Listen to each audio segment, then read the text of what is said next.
Hi everyone and welcome to the French Watch Collector. Today on the bench we have a very worn watch, Movado, as you can see on the dial. The watch is pretty beaten up. Yeah, you see the glass is broken, some dirt in it. You can see the model is a Tempomatic. You can see already something wrong there. When I pull the stem, everything came out.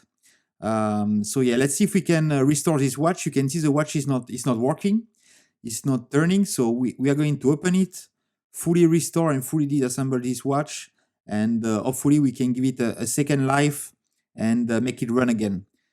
So like I said, it's a Movado Tempomatic, and actually this is the first automatic watch from Movado, and you can see it's an old automatic system. It's a bumper system, so the weight there is bumping on the two spring, and that's the way you rewind the watch basically automatically by moving your wrist. Yeah. So first we're going to take out the movement out of the case. So I just remove this blue screw there, and normally we should be able to take the movement out. But first we need to the movement come by the front. So we need to remove the bezel there with the glass. There we go. You can see like it was a piece of broken glass in it. This is, yes, obviously we'll have to change the glass here because this is pretty bad. I'm just going to line up the hand, and you see like when I remove the glass, the watch is running. So that's the first good sign, but it's not running very consistently. So that's not really good. Obviously, we will disassemble, like I said, everything, and we see when we disassemble it, if we find something wrong during the disassembly. Okay, we just store the hand there that we just removed. Just remove the stem, and now we can pop out the movement and the dial out of the case, and we can start release. I just release with the dial fit screws, yeah, so we can remove the dial. I will store it away in this little box just to make sure it stays safe. The dial actually is quite in good condition for the age of this watch, so obviously we don't want to get it damaged. And now basically we can start focusing on the disassembly by removing a couple of parts on the dial side, and now moving the mechanism on the clamp there, and we can start disassemble. So first, I will remove the automatic system. So remove a couple of screws there, a click, and we have these two blue screws. You see, I just remove the blue screws. That's the screws which are keeping in place the automatic weighting system. So I can remove it as a fully assembled. Obviously, we will take it apart a bit later.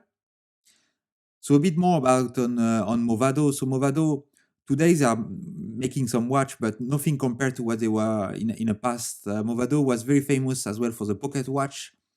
They were building like very fancy and very complicated pocket watch, and obviously at one point they moved to wristwatch.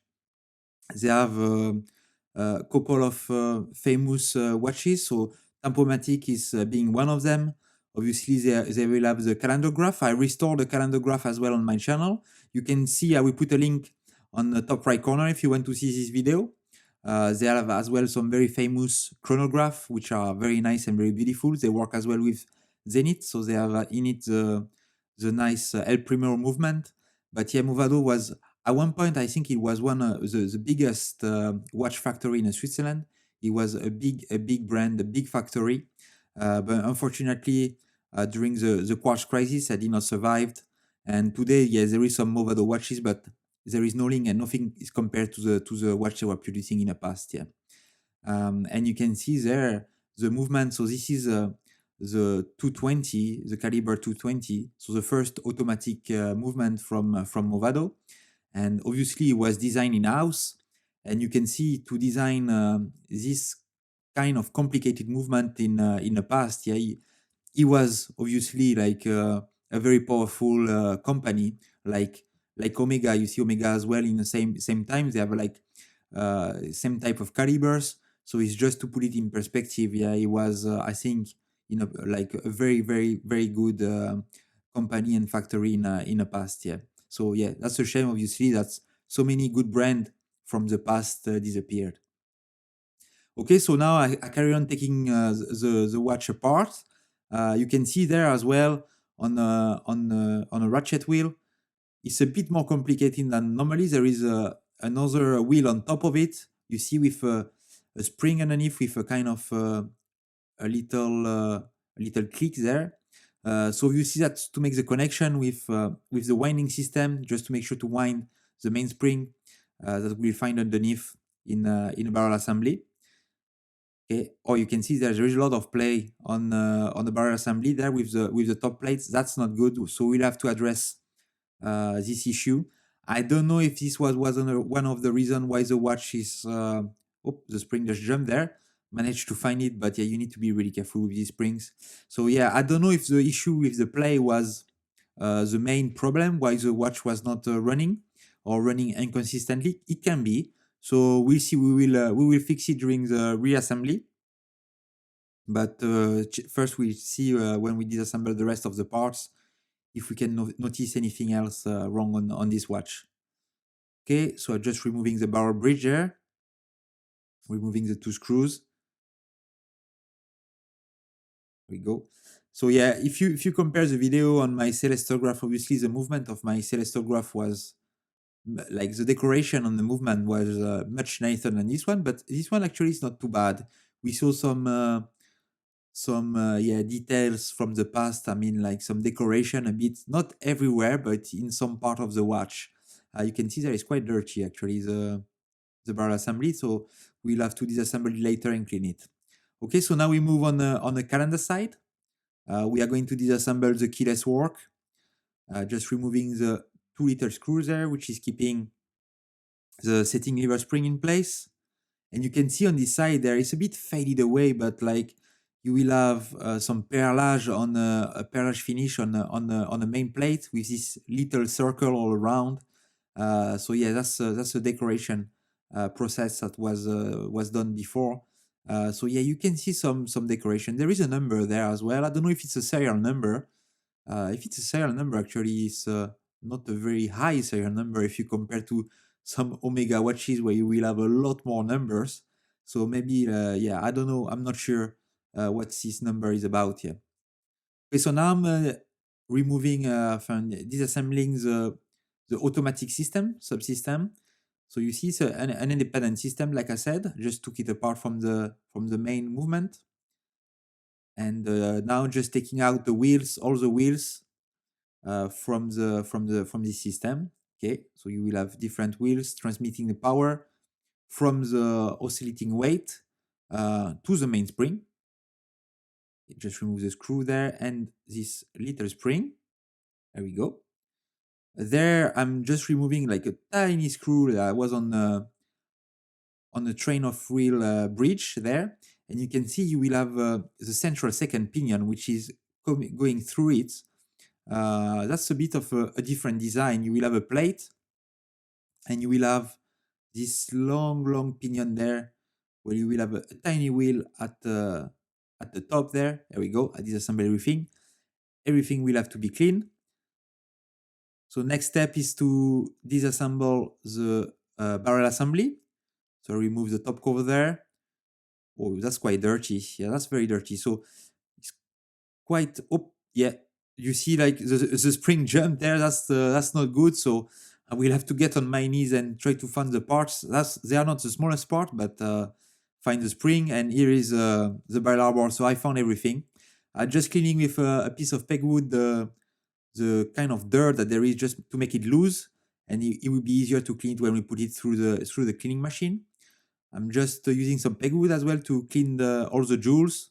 Not going to film everything, but I'm going through all the jewels on the movement just to release any dried up oil or grease on the jewels. Okay, I'm just putting the balance assembly on the movement, so just to keep it safe during cleaning. That's a safest place to keep it during cleaning. Just put it back on the main plate there. The spring, like the balance spring, will be fully protected, and it will not move. So yeah, that's the best way to keep your balance during cleaning when you put it through a cleaning machine, a watch cleaning machine. Okay, putting the screw there, I will screw it and ready to go in the machine. Just going to do a quick polish of the pivot on the wheels of all the wheels, and I will put all the parts in these baskets. And these baskets will go through in my vintage Elma cleaning machine to have a proper clean, to remove all residue of oil or grease or any other kind of residue I can find in a movement. So we have three steps, cleaning steps. That's the first one. So that's and the two rinsing step. And actually we have the fourth step, which is the drying. So if you like my video, please like and subscribe. Click on the bell icon. You will get notified from my next video, and that will give me a huge boost of confidence and keep me motivated to put more video on YouTube. So thanks for your support. Okay, so now we just did the second rinsing treatment, and now we are just drying the parts in the last chamber. And yeah, that's it. We have a basket fully clean with the parts inside and fully dried, so we can focus on reassembling the movement now. Okay, so first remember the glass was fully broken and the case is not in bad shape, but we can see a bit of rust there, for example, on the top where we have the parts that keep the watch sealed. So we'll have to address this. So I will just quickly sand the flat surface. So I'm just using, like you can see there, it's much cleaner. Do the same on a case, just sanding slightly and we'll have the same on a case back. Just sand the part there to remove the rust. This is much cleaner. Obviously, this will help seal the watch because the contact metal to metal will be more flat. And I'm just cleaning the part there in my ultrasonic machine just to remove any residue on the case. Okay, so now we get back as well all the part like from my cleaning machine, from my Elma cleaning machine. First, I will oil the balance assembly.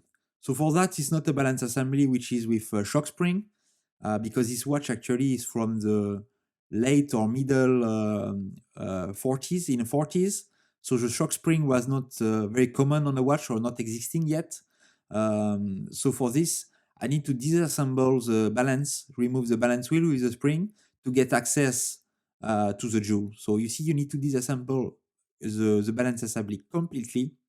So that's quite time consuming, a lot harder than a watch which has a shock spring system. There we go. And now I got access to the jewels that I need to clean, oil. I mean, first I will treat them in epilam and oil in a second time.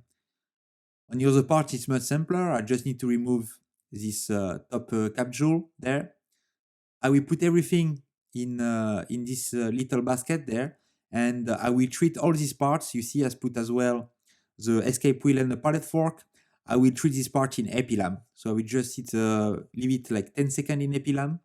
And the epilam is a solution that will keep the oil when I put a drop of oil at the center in the same place. The oil will not like slide away, it will stay in the middle where I put it. So now I'm just cleaning the pivot point from the escape and the pallet fork just to remove the epilam on the pivot point there. Placing back the cap jewel, reassembling the balance assembly. So just doing the reverse process of the disassembly. And this there, when I put these parts, like these screws, like are so small, like you cannot believe the size of these two little screws there. They are so tiny. I'm using my smallest screwdriver head as well, just to put these screws. Okay, and now I'm oiling actually the jewels with an automatic oiler. So just a needle going through the center, and I'm just dropping a drop of oil right in the middle, doing the same process on the other side as well. There we go, just dropping a drop of oil there. Putting back the balance wheel and the spring, just putting back in the space there. Just need to make sure like the little triangle parts that are there that keep the spring locked in place in the balance wheel. Just need to, with an oiler, just to push it down to make sure it's in place and just secure it with the screw there. Perfect, so the balance is done. Just going to focus now on the mainspring. assembly. So I'm putting some grease on the bottom and some braking grease on the wall there. Because it's an automatic spring, the spring will slide on the walls. So we put some graphite grease on the wall there. Just winding back now the old mainspring that was clean as well. Put it back with my winding set back in the barrel. I'm putting the barrel arbor in place. Greasing the top, the bottom part first. Going to grease the top part there as well, where we have contact metal to metal, and we can put back the cover. But before, as we did on the bottom, we're just going to put a couple of drop of grease, and we can close the last step for the mainspring. For the barrel assembly is to close it in this little tool there. Perfect. So the barrel assembly is done. We can now focus on the next step. You remember the top bridge there, it was a bit of a gap. So now I'm closing it with like 2 rounded punch. I'm just hammering it in place to reduce the hole size, to reduce the play. Now I'm just placing it back on the barrel assembly, and you can see it's not fitting. It means the hole is too small. Okay, that's intended. That's what I wanted to do. So now I take a smoothing brush, and I will just make the hole a tiny bit bigger. And you can see there, the size is perfect. There is no play anymore. So the barrel assembly is fitting perfectly the top bridge there. So yeah, this problem is solved. So now putting all the parts together, putting some oil first. And this is very important to resolve this issue because like the barrel assembly, it can tilt if you have some play, it can tilt, it can touch some wheels, so it can reduce, like if you have some friction, can reduce the amplitude, or it can stop the watch from running because there is too much friction between parts and the watch will not run anymore. So that's why it's very important to reduce any kind of excessive play. And you can see there when I just wiggle it, it's not moving anymore, or you need a tiny bit of play because obviously the part need to rotate, but it was nothing compared to before. Yeah. We go, putting some oil over there at the top just to make sure we lubricate all the parts which are contact metal to metal. Putting the center wheel. Now we are going to assemble the click spring and the click. Go, click spring is in place. You can put the click now. Perfect. Just always need to be need to oil and lubricate properly each parts that contact metal to metal. We see some friction. Putting the screw there. There we go. Yeah, the click is working. I can put the ratchet wheel. Just make sure I align. Here we go. The square there, the square shape, which is driving the barrel arbor and the mainspring inside. Just putting this wheel, you see with these small teeth, and we'll have this top wheel there. You remember it was this little hook underneath. So with this spring, so I need to align everything. There we go. Now it's sitting down perfectly. So I can finish securing it with this little ring there with a square hole in the middle that I need to align. And the top screws I will secure and keep everything in place. Perfect. Okay, so now we can focus on the crown wheel. So the crown wheels are what will transmit the power when you are winding the watch manually from the winding stem to the ratchet wheel and then to the mainspring. So basically, this watch you have two way. On an automatic watch, you have two way to wind the watch. You will have manually with the crown, and you will have obviously automatically with on this watch the bumper movement that will wind the watch by small increment at the time. Obviously, when your watch is moving on your wrist. Now I'm putting back the train of wheel, putting all the wheels from the escape, fourth, third, and the central wheel. Here we go. Just putting them in place, just aligning them. I try to align them at the best I can on the bottom pivot. And now I'm putting the train of wheel plate on the top. So this is a bit tricky there. But it's a bit of an unusual design, train of wheel as well, with the center second, third wheel need to go underneath there. Now same, I'm aligning all the wheels on their top pivot point. You can see that it just drop in place. And you can see there when I'm turning, perfect. Like all the wheels are turning, so they are all connected to each other. They are all in their respective joules. So perfect. I can secure them with the screws and we keep everything in the right position there. Okay. So now we move to the calendar, to the dial side, sorry. We are going to assemble the keyless work. So this part of the watch basically is the parts like that do the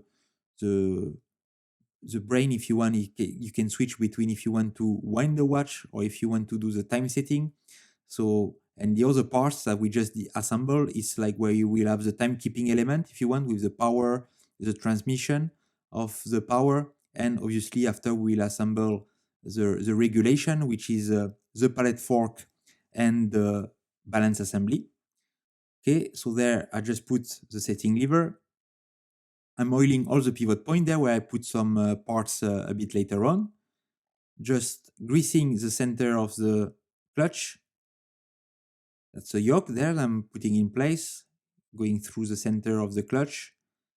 Greasing this point there because that's a high friction point.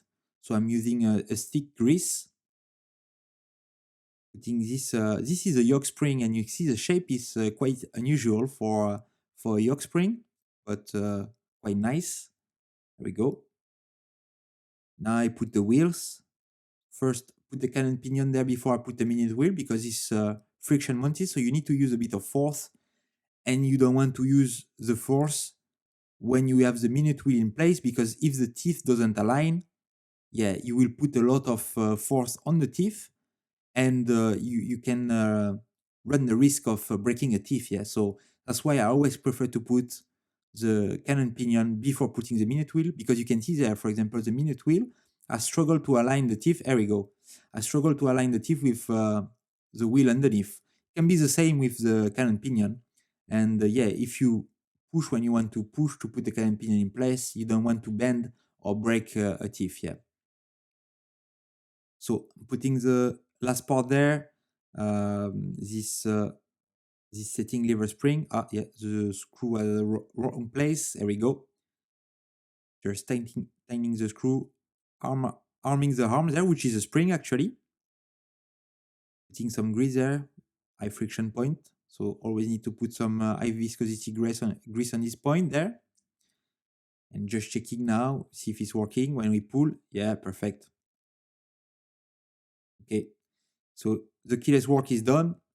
Just oiling all the pivot point there from the train of wheel on the dial side.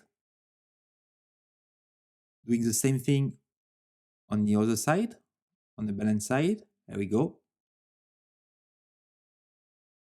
Putting the pallet fork in place. Just putting it on a bottom joule. And you remember, we treated as well the pallet fork with epilam. And you can see this part there. You can see the decoration on this part is, yeah, with like a small perlage is beautiful. And yeah, that's what I like with Movado. Like you can see some nice finishing, like yeah, and this was done by hand at the time. Yeah, so that's unbelievable.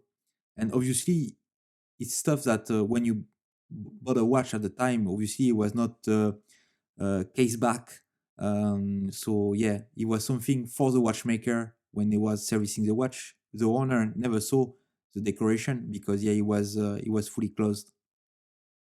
Okay, there I'm greasing the pallet fork, the jewels on a pallet fork. I do that 2 or 3 times because you see I move like the pallet fork 5 times, just put a drop of grease, move it again 5 times. And now the moment of truth, see if the movement went to start. You remember his watch was not working or working very, yeah, it was not really stable. Okay, just trying to align everything. Oh, he wanted to move there. Oh, here we go. Just lifted the movement and he's just started. It's not fully in place yet. The balance, but we saw it working. The balance is not fully down yet, fully in place. So it's not in the joules. Yes, perfect. We have a runner. There we go. So now just going to put like the screw just to make sure he stay and he's laying down flat with the screw fully down. There we go, perfect. It's running. That's a very good news. Okay, obviously, like we need to see now because we could not see when we got the watch, it was not working. So obviously, it was not accurate because the watch was not working. But we'll see later on if the movement is working nicely as well.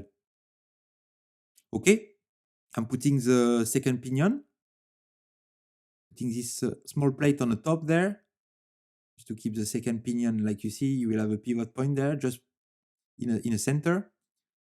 This small screw in place, just keeping this plate always oiling, and we'll have this little spring there on the top that will give a bit of friction to the second pinion, just to make sure the second when it runs smoothly. Okay, so now basically we have a movement which is fully working, but a movement which is a manual movement, like there is no automatic. So basically now what we're gonna do, and that was the way Movado designed this movement, is they just put an add-on on the movement. Like they have a manual movement, they just added something on top of it, which is fully independent. You saw when I took it out, just remove two screws, and I took the entire automatic device. So now I'm going to put back this automatic device, but I'm going to assemble it on the movement. It's a bit. I found it a bit easier to do it this way than assembling it separately. So I just put like the bottom plate of the automatic device on the movement. I will oil all the bottom pivot point for the wheels of the automatic device. There we go. See, this big wheel is connecting to the top wheel, which is on a ratchet wheel. There is wheel there in a just oiling this point where we're gonna put this big mass, this big weight there. Obviously, with the weight, when you move the watch with the inertia of the weight, it will move from one side to the other. And yeah, every time you move, if you wind the watch, this is a movement actually which is winding only in one direction. So it's a like I said, it's a first automatic movement from Movado. Yes. So it's obviously at the beginning it was the first technology, if you want. It was only winding in one direction. So it means that the mass, when it's going in one way, it wind. When it's going to the other way, it doesn't wind, and you need to go back to the first way to rewind again.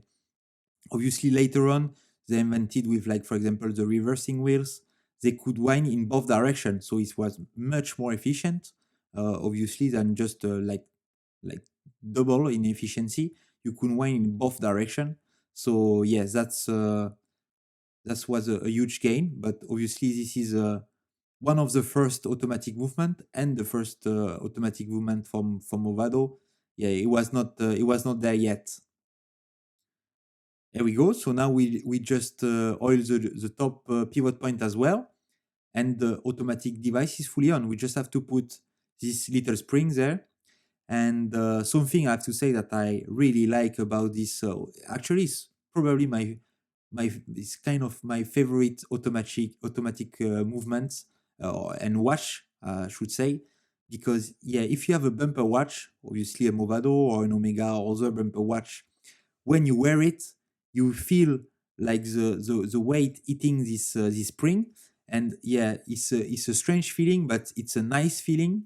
And every time you move your wrist, yeah, you feel the watch on your wrist like bumping, boom, boom, boom, boom, boom, boom. It's so nice. I just clean a bit the dial, not too much, but just to give it remove a bit of dirt that was there. I always careful when I try to restore dial because sometimes you can do more damage. So I do it very lightly, and I like this dial, like the patina on this dial is very nice, from a dial from the late 40s, early 50s at the best. It's in a very good condition. Okay, I'm putting back the hands, so the our hand there. just align it to midnight, so I can put the minute hand there that I align to midnight as well. There we go. And the last one, the second hand, which is beautiful red arrow at the end, which I really like. There we go, it's in place, it's already running. And now just can place it in place. Okay, so couple of few steps left to finish this watch, but I will put it back now in the case. There you go, I can put the winding stem. And you remember the winding stem was not holding when I got the watch, and now actually is staying in place. So I don't know what was wrong, but yeah, now it's fixed. Putting a new crystal, just fitting a new crystal there on the bezel. There we go. Perfect. That's change the look, yeah, compared to the first one that was fully broken. Yeah, that obviously you can see now this beautiful dial and these beautiful hands. I really like this watch, and I like this case as well with these lugs, which are very narrow and long. Yeah, really nice looking combo there. So I'm just putting back this blue screw in place. I managed to grab it there, just to, yeah, that secures the movement, and I can just put back the case back. And obviously this is a snap-on case back, so just close it by hand. And this is the result. You can see the amplitude running at 280, 290. It's just gaining like 6-7 seconds a day when it's stabilized, so that's not too bad. A bit error on the one. Very pleased with the result for a watch from the late 40s. Great watch. Look at the final result. Like a Movado Tempomatic, a piece of history. First automatic movement from Movado, and a very nice watch on the rest. So I hope you like the restoration, and I see you next time for my next video. Bye bye.